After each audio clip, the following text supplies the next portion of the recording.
Hey, if you needed more motivation to have the best DC summer ever, this is it.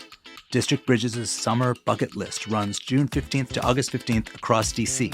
Here's how it works. Earn points and climb District Bridges' leaderboard by supporting local businesses, attending cool events, and crossing things off your summer bucket list.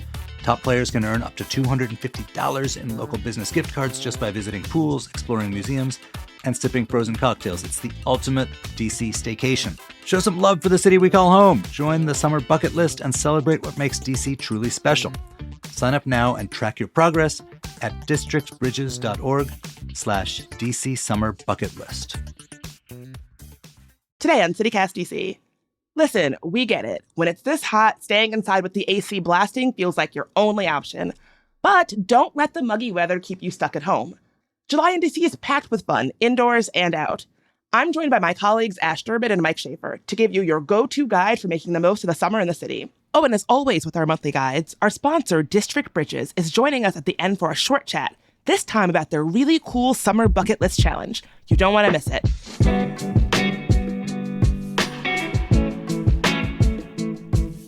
Today's Tuesday, July 1st. I'm Bridget Todd, and here's what DC is talking about.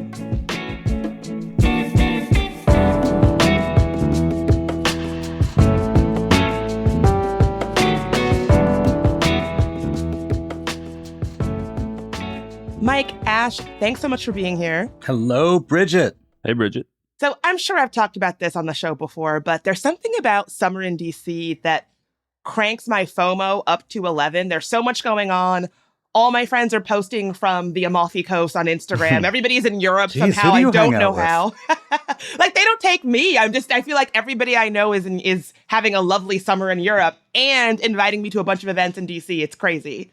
But why we do these shows is really to prevent that feeling of FOMO, right? Now I've got FOMO. I mean, my friends aren't cool enough. They're not well-traveled enough. I feel like I'm constantly seeing people posting about like being on the Amalfi Coast, but also being in DC, also getting a new job. It's like, how are you doing all these things? Are you cloning yourself? What's going on?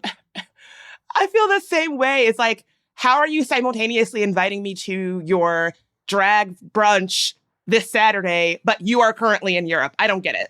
So the point of these episodes is really to make sure that folks can sit down, plan their month, have a sense of things they want to do, things they might want to do, and also make room for spontaneity to really avoid some of that summer DC FOMO that I know so well.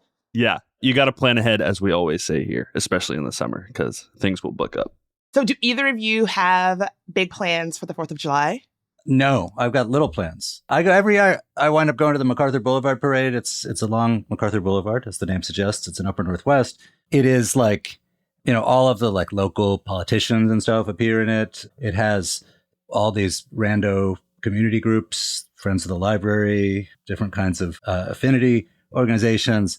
It is like really kitschy and kind of self-consciously like, if DC were a small town, this is what it would be like. But it's close by, and you know, I always think of it as like funny and sort of tragic about DC that they're like, they have some of those like Andean, Peruvian bands who march, but the only actual marching band is DC's Different Drummers, which is sort of like a campy, gay, like marching band themed marching band. But maybe it's because it's summer, or maybe it's just because DC doesn't actually have like all the Americana. There is no like good old fashioned, like there's the high school marching band. But it is, I find it like cute. There's a weenie roast at the end, and it feels a lot less fraught, particularly nowadays, than going down to the mall. Yeah, I think this is the first 4th of July in my recent memory that I won't be here. Amalfi Coast? No, I'll be in New York, but usually I'm here. I'll see the Tacoma Park Parade, which is always interesting because there's like everything from like white Afrobeat bands to like 9/11 deniers to like it's like, well, that really was a leap. It's like everything's happening at the parade. Is there any overlap between those two groups? I don't think so. But yeah, I'm actually getting out of town, which I feel like a lot of people tend to, but I'm usually here. So it's a weird feeling to not be here. I like 4th of July in DC. If they're listening, a great band name for a 9/11 denier band is Inside Job. That's incredible stuff. Just a free idea if they're listening. That's a great idea. Well, I have to say, my 4th of July plans are actually my tip for this episode, which is that I enjoy watching the fireworks, but typically when you're watching them in DC, maybe you're watching them from kind of far away, from somebody's random rooftop, that kind of thing.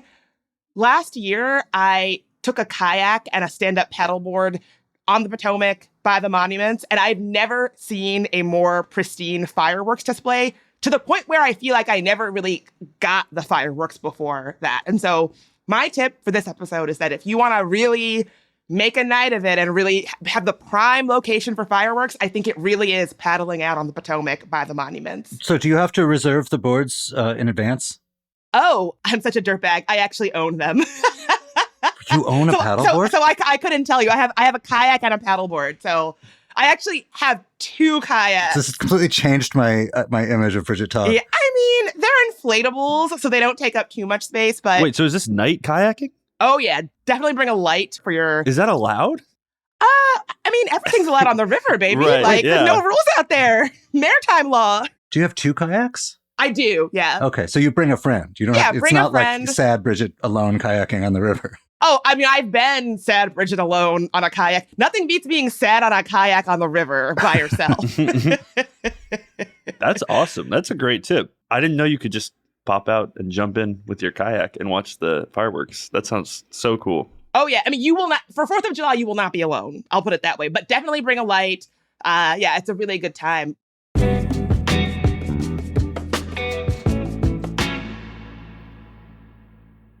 My cat Freddie loves to be brushed and cuddled. But stirring up his cat allergens meant sneezing and itchy eyes. Then I found Purina One Live Clear. It's cat food that reduced the major allergen and my suffering in as little as 21 days. Now, we feel closer than ever. If you have issues with cat allergens, you really need to try Purina One Live Clear. Try new Purina One Live Clear today. Purina One, a difference from day one. Hey, I'm Mark Ronson. And I'm Ray. To celebrate 150 years of Audemars Piguet, we've teamed up to create something timeless. A tribute to legacy, rhythm, and craft, with a very special connection at its heart. A soundscape from 2 cities, 2 perspectives, and 1 shared vision. Introducing our brand new song, Suzanne.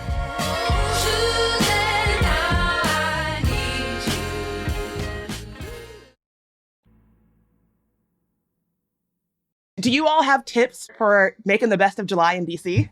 I feel like everyone talking about July, and even us, we're guilty of this a lot, is like get out of town because it's so hot. But my tip is kind of like get over it. It's hot. Lean into it.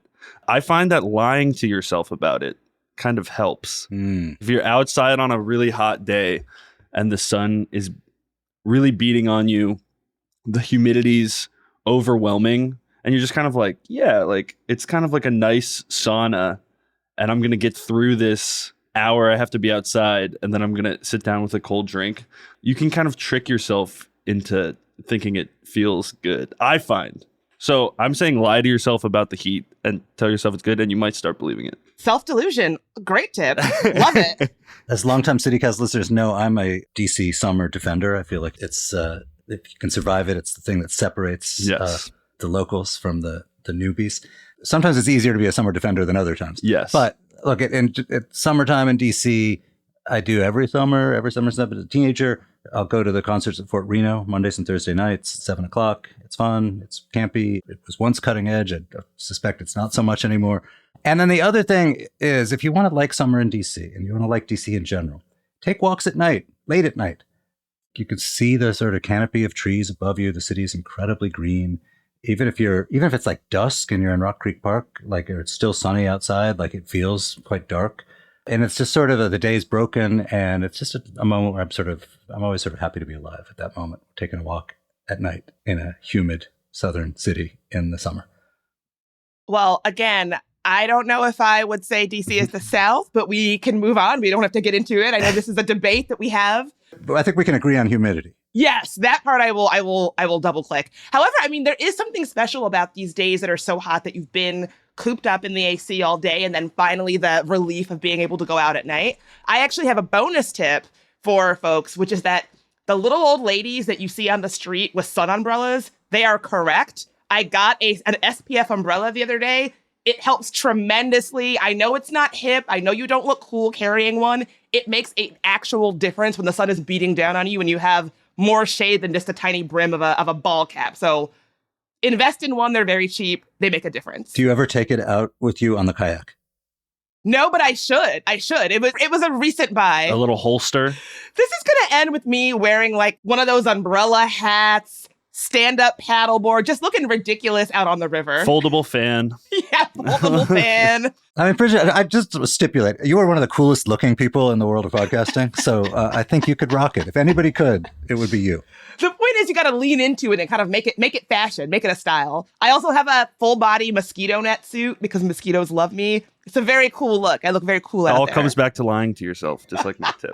Do you think we should brand that mosquito net with the CityCast brand? I mean, God. This could really boost memberships, you guys. So I love the idea of CityCast DC branded mosquito net outfits.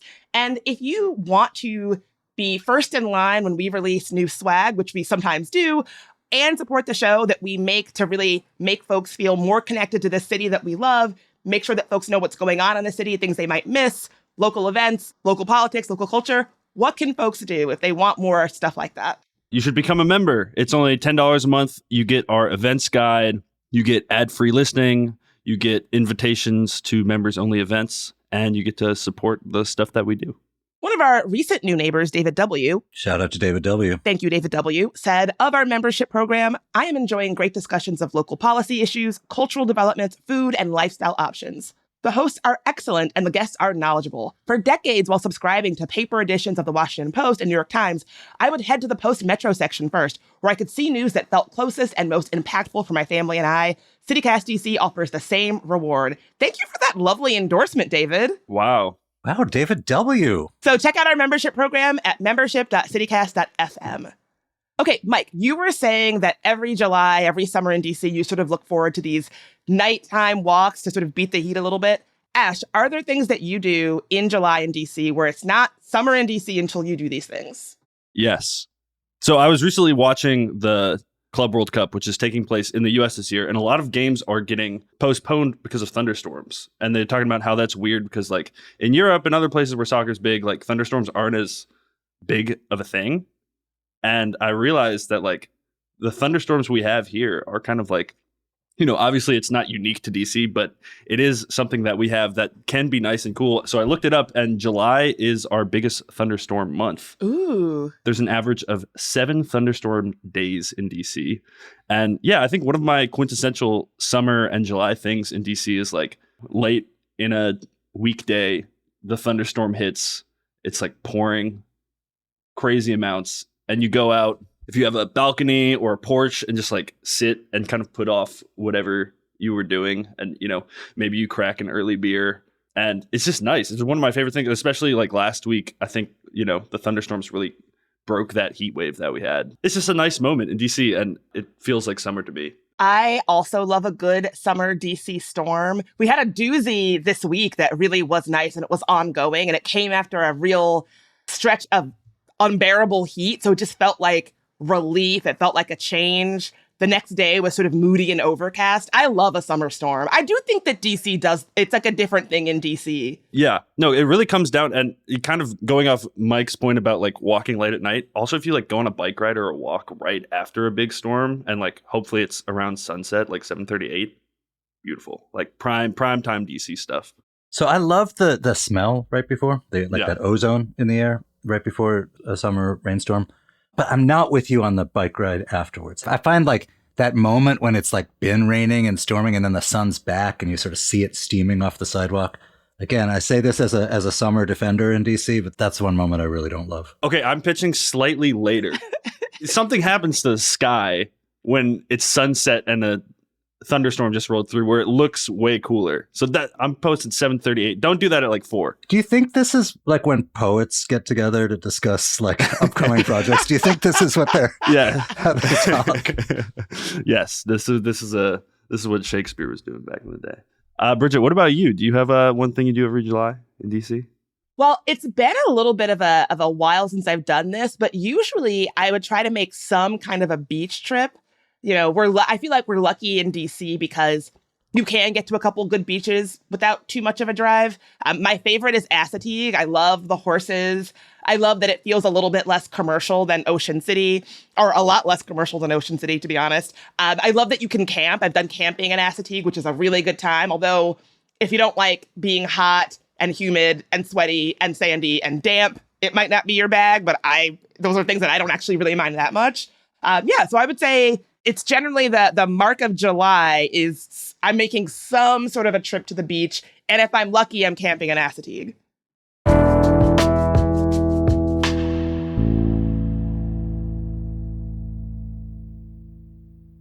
Looking for a sign to start that summer home refresh finally? Early access to Blinds.com's 4th of July mega sale is happening now. Blinds.com invented a better way to shop for window treatments with upfront pricing, no showroom markups, and no salespeople in your home. Choose from classic shutters to outdoor shades and more, all backed by our 100% satisfaction guarantee. Shop early access to Blinds.com's 4th of July mega sale now. Save up to 40% site-wide, plus a free measure. Rules and restrictions may apply. This episode is brought to you by Progressive Insurance. Do you ever find yourself playing the budgeting game? Well, with the Name Your Price tool from Progressive, you can find options that fit your budget and potentially lower your bills. Try it at Progressive.com. Progressive Casualty Insurance Company and Affiliates. Price and coverage match limited by state law. Not available in all states.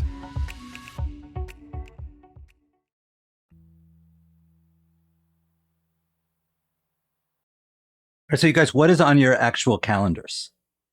I mean, I'm not talking about perennials, but is there stuff? I mean, Beyonce is playing. Is there other stuff happening? So my event is kind of tied to a self plug and a CityCast plug. If you read the newsletter, you know we have a monthly music guide, which I have been bestowed the honor of taking over. And this month for July, I interviewed a young artist named Bera. She's a DC artist. Indie pop, punky side. She's great. I think she's going to be famous. But I talked to her this month, and that's coming out tomorrow on Wednesday. And she has a show coming up on July 5th at Songbird. The headliner is another DC band, Aunt Katrina, who have an album coming out. And then the other opener is a guy named Lean T, who I swear he didn't put me on to say this, but I actually weirdly had a radio show with him in college. Oh. And yeah, I think it's just going to be a great show. I think a lot of times when you think about like local bands and music and stuff, it can be like, yeah, it's like fun to go and support, but maybe they're not always the best. Having dived into these bands for the music guide, they're actually good and worth your time listening to, and like doing things that are like different and interesting. So yeah, pop out to that show. It's on July 5th at Songbird. Doors are at 7. Where's Songbird? Songbird's in Noma, so right behind Union Market. Tickets are $20. Yeah, it seems like it's going to be a great time. And again, really great musicians. Ashe, are there recordings of your radio show available online? I think thankfully no. I'm so glad you're doing this, Ashe. I was just watching this TikTok of somebody who was talking about how they're leaving DC because they just can't connect with the culture. And I really felt for the person who was making that TikTok, but a lot of the comments were saying, oh, like for a city that has the roots of so many different types of art and expression, you know, punk music, all of that, DC doesn't feel like a culture that really has that anymore. And it made me very sad because that's not how I feel about DC. And it makes me happy that you are really spotlighting some of these artists who are really continuing that spirit and keeping that legacy that makes DC special alive. What about you, Mike? What is an event that you are looking forward to this July? So in the next couple days, if anybody can get down to the National Gallery, it closes on July 6th. The Elizabeth Catlett show, which I saw belatedly, is so cool. You know, she's from DC. She went to Dunbar and she went to Howard. She was a radical artist. And this show at the National Gallery really kind of stresses her radicalism. She did a lot of these sort of drawings in the sort of spirit of, like mid-century portraits of working people in a kind of heroic look. She did a lot of sculptures too. She eventually expatriated to Mexico. She was declared by our government a hostile alien at that point. This show really doesn't shy away from the radicalism, and it sort of made me think like this is the kind of thing we're not going to really see in the mall museums for a while. So everyone go before July 6th. It's really good. And it's nice. If you can't go, there's actually another activist artist show that opens right at the end of, or opened right at the end of June, and goes till the end of September at the Phillips Collection. The show of it's called Vivian Brown, My Kind of Protest. Vivian Brown was another Black feminist artist, not from DC though. And this is at the Phillips. It has not opened yet, but it looks really good. And so you'll at least get to check I went to see a retrospective of a 20th century radical off your summer list. Definitely the kind of stuff that we should be enjoying while we can here in DC, like cultural art about protest and resistance led by Black female radicals. Yes, please. I think now is the time to really lean into that kind of thing. And then the other things that jumped out at me on summer calendars, the world premiere of the musical of A Wrinkle in Time is at Arena Stage till the end of July, till July 20th, actually.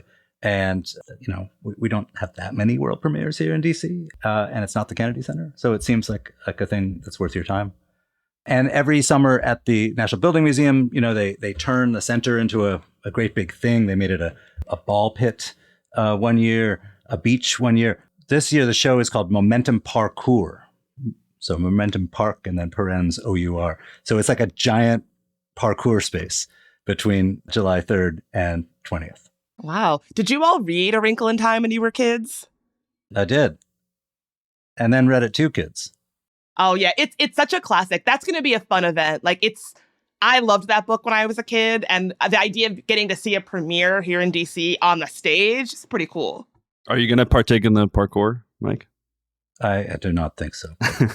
But, that is a place on a hot day. You could be inside with a lot of people. So you feel activity, but not necessarily the sun beating down on you. What about you, Bridget? Well, I am looking forward to Daybreaker. If folks don't know about Daybreaker, it's like a morning, sometimes you could call it a sober rave. It's like an event. I went to one in DC that took place at the Smithsonian a few years ago. It was very fun. But they're doing another one on July 20th at Flash. It's $34. And so it's like it's exactly what it sounds like. It's this fun morning dance party. It's like a really good way to get your day started. Sometimes it starts with breath work or yoga, and then there's a dance party. There's DJs. The one that I went to at the Smithsonian was very, very fun. This one, it goes from 10 a.m. to 1 p.m. on July 20th.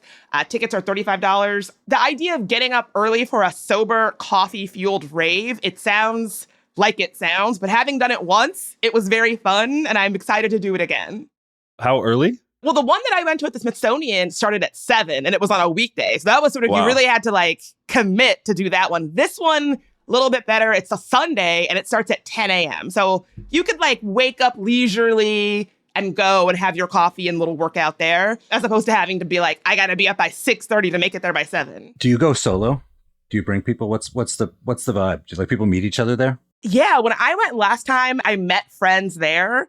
It is, if the one that I went to before is any indication of how this one will go, there is a lot of opportunity to meet people. So I actually think it would be the kind of event that you could roll solo to and still have a really good time and probably leave having met people who are like-minded as yourself. But I went the last time meeting up with friends.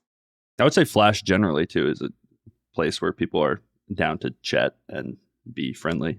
In my experience, I don't think there's a better place to see music in the city or experience music in the city. It's so fun.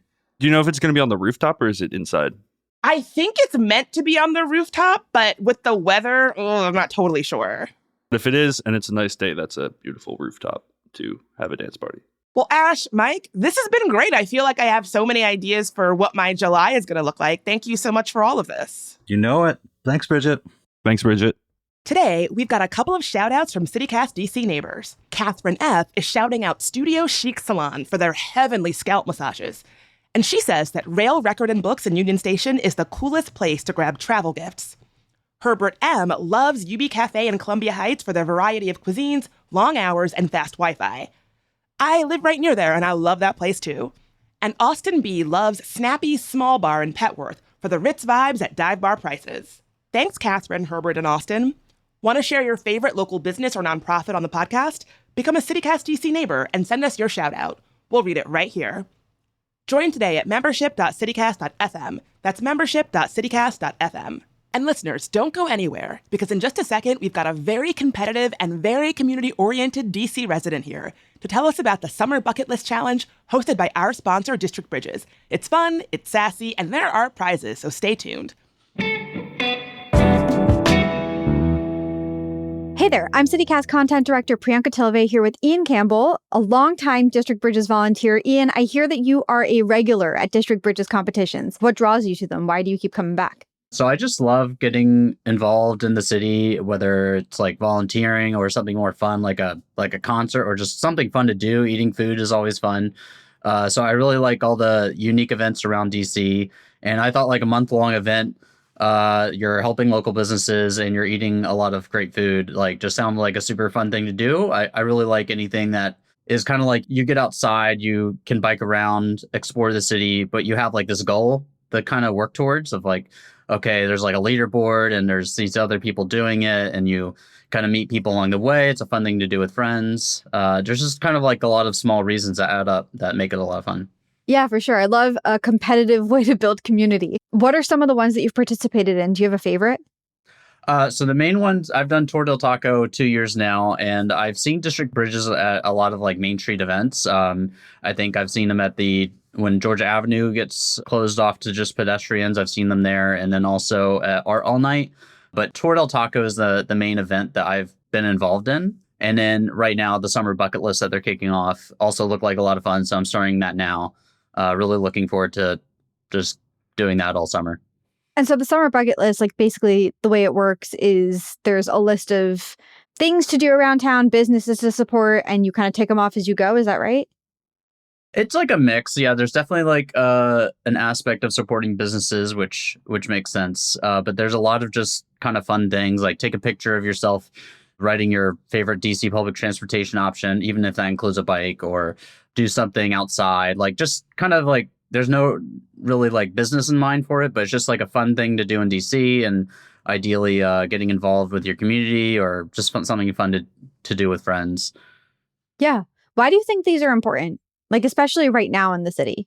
One, it's like really hot, so it can be like really, really hard to build up the motivation to go outside. But I think like as bad as, people might complain or suffer the heat and the humidity that DC has every summer. I think it's still like important to push yourself and figure out a way to have fun. So I think this is like a strong motivator. And it's an easy way to get some friends together and do something fun. Yeah. And with these competitions, what's the farthest you've gotten on the leaderboard? So I've actually gotten first place 2 years in a row now with Tour del Taco. Although this year there were actually 2 ways to get first place. So technically I share first place with someone else. Yeah. And after this, you're going to have a bunch of people gunning for you, I'm sure. Exactly. Yeah. I'm definitely like into eating a lot of tacos. So I love Tour del Taco. I'm definitely going to do it next year. At first, this year, I didn't think I would get up there because I was kind of gone for half the month when they were doing it. And then I kind of like started seeing myself get higher on the leaderboard. So then I was like, okay, I guess I'm going for this now. And it was very close, but it was a lot of fun. Yeah, that really does sound like a lot of fun. And I can imagine like watching your name go higher on the leaderboard is exciting and like motivates you to keep going out and doing more. Yeah, absolutely. And I've definitely met like a lot of cool people while doing that and just had some really great times. That's awesome. Well, good luck on the current Summer Bucket List Challenge that's ongoing. Where can people sign up for that or learn more? So I believe you can just go to District Bridges website. I follow them pretty closely on Instagram and subscribe to their emails. But if you don't want to go that far, like you can just check out their website and just look for the Summer Bucket List Challenge. And if you just like submit an entry, you can kind of like just do it as you please all summer long. Submit some pictures of you doing something fun around DC, refer some friends to get extra points, that kind of thing, and just have fun with it. Very cool. Okay, well, Ian, thank you so much for being here. Thank you for having me. Yeah, and listener, check out districtbridges.org to learn more. We'll have that link in our show notes as well. You're just a click away. Thank you.